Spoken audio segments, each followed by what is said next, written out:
Hello YouTube, it's the Redneck Reloader. Doing something a little different today than my other videos I've done. I'm going to be reloading some rifle rounds, which I'm just started getting into. Specifically 223 5.56.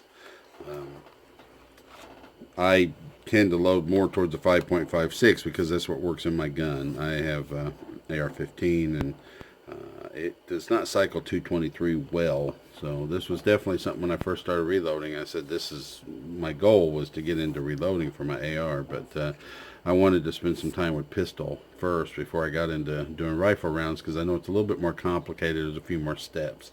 So I'm going to kind of speed through some stuff in this video because I tried to make this last week and I film on my phone and I was having issues with running out of memory on my phone because it was just getting too long-winded. And so I said I need to kind of just cut this down to the basics, I guess. But most of the time, I was spending a lot of time on case prep, which unfortunately with rifles, that does take some time. And I'm just going to have to speed through the process a little bit and kind of walk you through, or talk you through more. So I've got my stuff gathered here. I've got my load data. I don't have any load manuals printed. I've got some online, so I printed out some data, bring out with me. I also have a notebook I've been keeping with different loads that I've been working on. My powder today, I'm using Winchester 748. I bought this at a gun show. I wasn't really sure about it because I didn't know anything about it. It was just that's all they had, and I was wanting to get some rifle powder for loading AR-15, and so I said I'll get it and just try it, and it turned out it's really good. I'm almost out of it. I'm definitely going to buy some more, but I had also, just as a backup, stopped at Sportsman's Warehouse and bought some of this 2230, which, doing some research online, is supposed to be real good for ARs too. So when I'm out of 748, I'm going to load that 2230 and work up a load for it too and see how it works. But I'm definitely going to buy some more of that 748 because I really like that. As far as case prep, I've kind of changed things up a little bit this morning. I had some once-fired military brass that I had bought, and I've got some here. That's what I had planned on loading this morning, but I had washed that and cleaned it in a mixture of hot water, vinegar, salt, and a little dish detergent, and that's what I was planning on using this morning. I did it last week, and it's been sitting out here in my shed for a week. I thought it was good to go, but I had not deprimed it yet. And this morning I started depriming. I saw some moisture inside the primer pocket. So apparently it's not completely dry yet. So I just went through and deprimed 50 of those this morning and set them to the side. And I'm going to let them set for another week with the primers out so that they dry out real good in the middle. So what I'm going to be loading today is I bought this brass and I got about 15, 17 pieces left of this. This is also once fired brass that I had bought. I just got 100 pieces of this, but it's been prepped already. It was polished and deprimed in the primer pockets, reamed out and everything, so it's a little more processed. I bought, can't remember, I think it was 250 pieces of that once fired. Maybe it was 500, but anyway, it was the once fired military that had not been processed. It's dirty. It's got a little corrosion here and there, and I've got to deprime it and do the pockets and everything. But this other stuff, I just had a few pieces left, so I just kind of changed up. So that's what I'm going to be using today. So I'm not going to be doing a lot of case prep, but I'll just show you what case prep I do have to do. My dies, I'm using these RCBS 22356 small base taper crimp dies. These are specifically made for the AR platform. I really like these dies. They worked out really good for me. I've never had one that I've loaded in there hang up in my AR. Unique case lube. This is a primer pocket reamer. This is a very old, it's made by Pacific.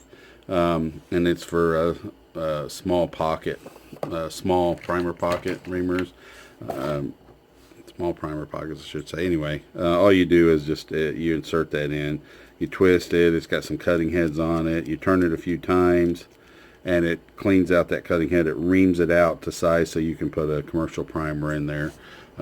Works real good for, you know, small batches. If I had 1,000 rounds to do, it would take quite a while, but I don't do that kind of quantity, so it's kind of perfect for me. I got that for $1 off of eBay. My powder funnel, that's something I just started using recently. I just bought that. I didn't want to buy one forever because I just felt like they were really overpriced for a plastic funnel, but I found one cheap at the gun show. So this is a Lee Deluxe Quick Trim. This is also something new for me. I've had to start trimming cases in order to get them back to the case length. All this military brass is all long. Every bit of it's going to have to be trimmed. This has a actually, this is not the cutter head. This is, it deburrs and chamfers the inside of it. It's spring loaded. It goes in. The little cutting heads are right here on each side. They sell a version of this quick trim without this additional part. It's just that part. So that will trim it, but you'll have to clean and deburr it. This one does all in one step. You have to buy the die for your particular caliber. You just mount it in your press. This goes in top like so, and it's there. You can see that spring loaded part of it, but you put the brass in from the bottom, lock down your ram. You know, lock your ram up, lock the shell in, the brass I should say, and then you just press this down and rotate, and it cuts it and trims it back to size. This little lock ring, it clicks, and each click's supposed to be 1,000th, and they're pretty well preset to length for whatever caliber you're loading, but you can make fine adjustments with this thing. It works pretty good for smaller quantities, which is what I do. If I were doing larger quantities, I'd probably get something else, because I have found with this, after you do 2 or 3 rounds, the brass kind of builds up in there, the shavings, and starts to kind of block it off a little bit, and I got to take it out and clean it. I hit it with some brake cleaner, and then I go back in again. So if you had real large quantities to do, it would probably get annoying, but it works okay for me. So that's about it. We're going to get started here. I just wanted to kind of set up here, kind of show you what I'm going to be doing and what I'm doing it with, and now I'm going to move my camera so you can see the press, and I'll go ahead and load these. I'm just going to load 5 rounds this morning for you, show you how to do it. Oh, bullets, I forgot to mention that. My bullets I'm loading. I am loading some 55 grain 223 bullets. These are from Everglades. These are pulled 223 full metal jackets with cantilure.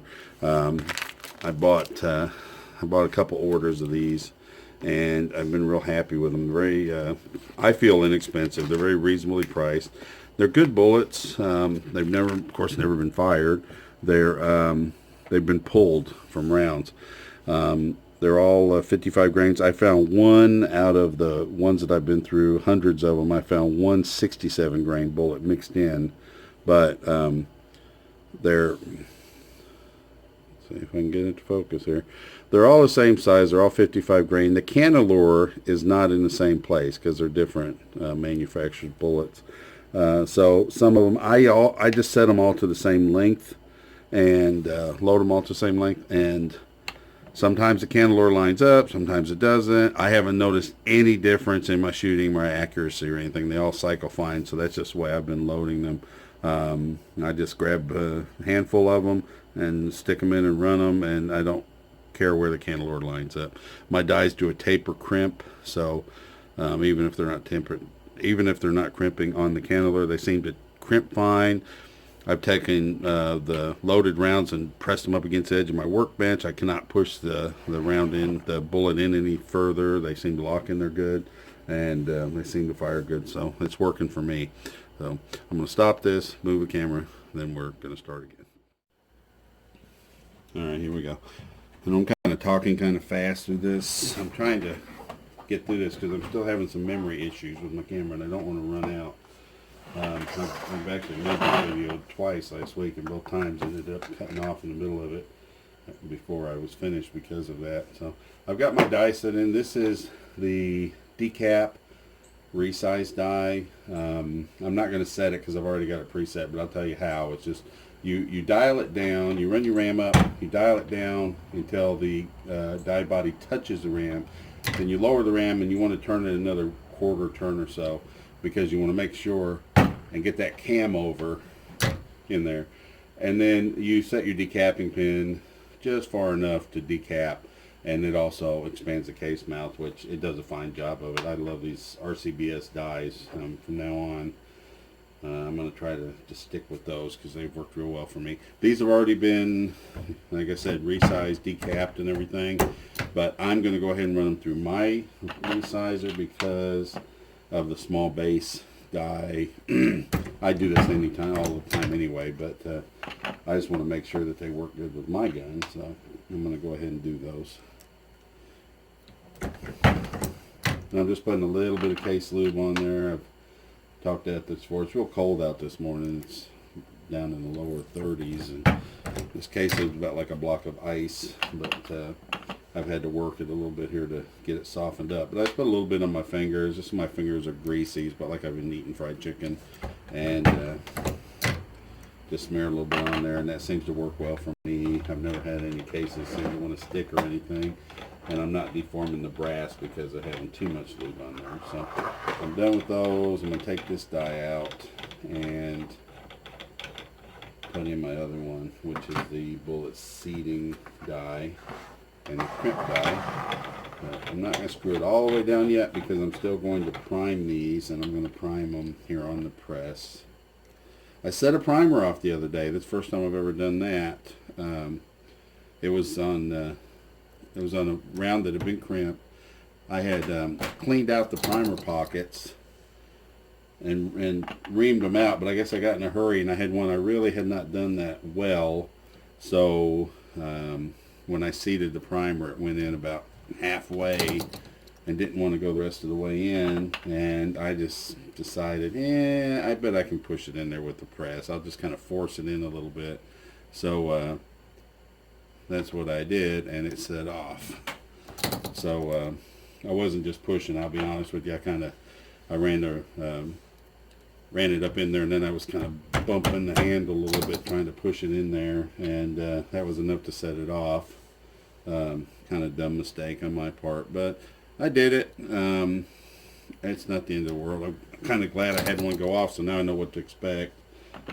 Basically, about like a firecracker going off, and kind of made me jump a little bit, but didn't panic me, didn't hurt anything. Kind of put a little soot on the case. I wiped it off with a rag, went ahead and loaded the case, and everything was fine with it. So not something I have to be afraid of now, I should say. But I am kind of glad I used the press because I had a whole lot of cast iron and hardened steel surrounding it. One of the forums I'm in, somebody had a picture. They're using a Lee hand primer, and one went off on them, and it broke the end of the primer because broke the end of the hand primer because it had a plastic part, and Lee replaced it and everything. But I thought, if I'm going to have one go off, rather than have it in my hand with just some plastic between me and it, I'd rather it be in this cast iron press. So just kind of reaffirmed my belief in priming on the press. Okay, get my powder ready. Like I said, I'm using this Winchester 748 ball primer. It's a very fine powder. I've got that Konos powder measure, which is just a real cheap little powder measure. I did a YouTube video on it, like a review. It works real good with Unique for pistol rounds, but this ball powder does not work in it at all. It leaks like a sieve. It kind of jams the mechanism up where it doesn't want to work. So I've just been weighing every one of these loads out, but I got a little tedious, and I like to use my Lee dippers, but I don't have a proper size Lee dipper for this powder. The ones I had, it was kind of in between two sizes. I'm loading 25 grains, give or take, of this. Max on this, depends on who you're looking at. The source is like 27.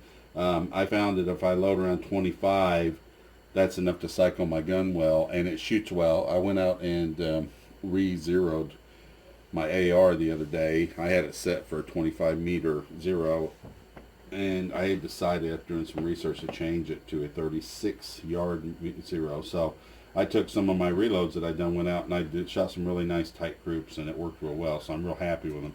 So 25 grains of this seems to be a good load for me. So what I did was made a dipper. This is a 45, this is an aluminum 45 ACP round that I just set on a piece of sandpaper and sanded it down until I got it to the right size. And then I used a hot glue gun to glue this real hard plastic straw to it, and it works real well. No problems with it. I don't have any special technique for the dipping. I just fill it all the way up, tap it on the side to level it. Well, there you go. I'm talking and not paying attention. I just tried to double charge that case. See if I can get out of here without making a mess. Nope.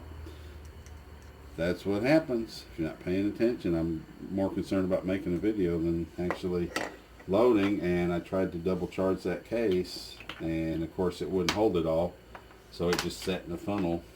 So I'm not going to edit that out. I make mistakes. I leave them in because you're liable to make the same mistake, and I am far from perfect. So I'm going to dump that powder back in. I don't lose it all. I'm going through a lot more powder doing rifles because, of course, with my pistol rounds, I'm loading around 5 grains, and now I'm loading 25 grains. So I've noticed the powder does go a little faster, so I like to try to conserve it. So let me try that all over again. So 25 grains with my homemade dipper. Dip it, level it off, put it in. Switch cases and do it again.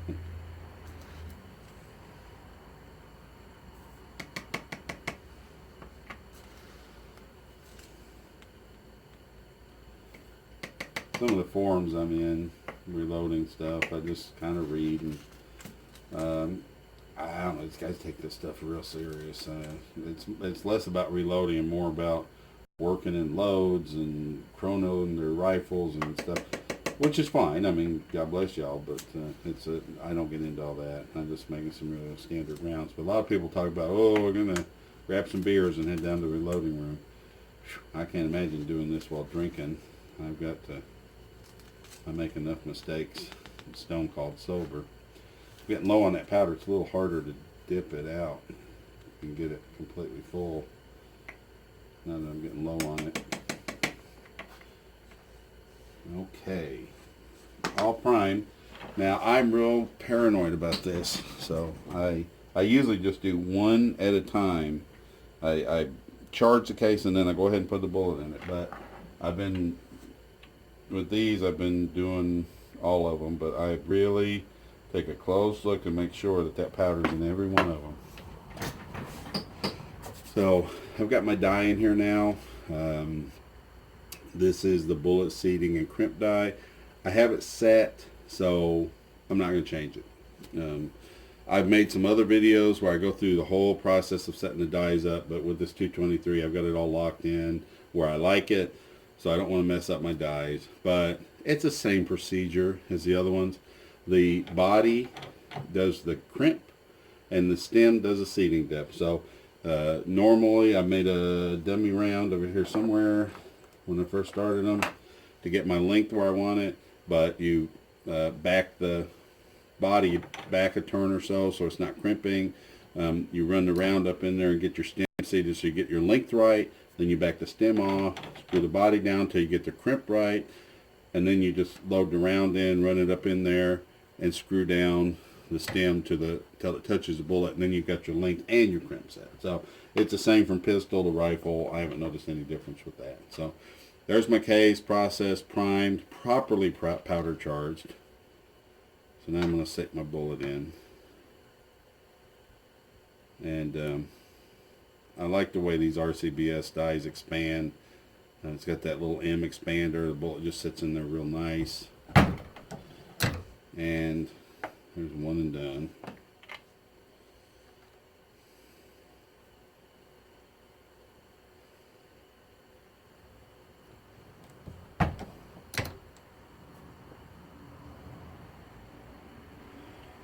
Now I doubt you can see on the camera, but as I said, these are not all hitting the cantilure. I am not concerned with that. They're all the same length, and I don't remember what length I have this set to. The max on these, I believe, is 2.260, and I think these are around 2.210. They're about 40,000 shorter than what the max is. They cycle really well on my gun, and they're nowhere near close to the max, so I'm pretty happy with that setting. So I just leave them where they're at. So there you go. There's 5223s. As I said, this one is crimped right on the cantilure. This one, most of the cantilure is showing, so it's kind of crimped at the bottom of it. These other three, I can't even see the cantilure. They're down below the crimp. All 5 of those will run just fine in my gun. I'm sure somebody experienced is probably screaming at the camera, going, "You're crazy!" But I don't have any problem with them. They run fine for me, so that's the way I've been doing them. So that's it. Quick done video. You see how to do it. It's not, I was a little intimidated by getting into rifle because I thought I'm going to have to trim cases, and there's so much more to it. And there is more prep work to it. I didn't do a lot of it here because this brass wasn't quite ready to go yet. But it's still not bad. I said this morning for a few minutes. I ran all those, I decrimped them, have them ready to go. I'll have to go through and ream those primer pockets out and then load them. So there is some more work to do to set up for a rifle, and trimming. I'll have to trim those back and everything, but once you get all that prep work done, it's about the same as loading pistol round. And I'm out here for enjoyment, so even doing all the case work, I just find it enjoyable, relaxing. So if that's what you're in it for, this setup works fine. If you're in for speed and loading thousands of rounds a week, you probably need some fancier equipment than what I have. But it's just all whatever your needs are. So, well, God bless YouTube, and we'll see you next time.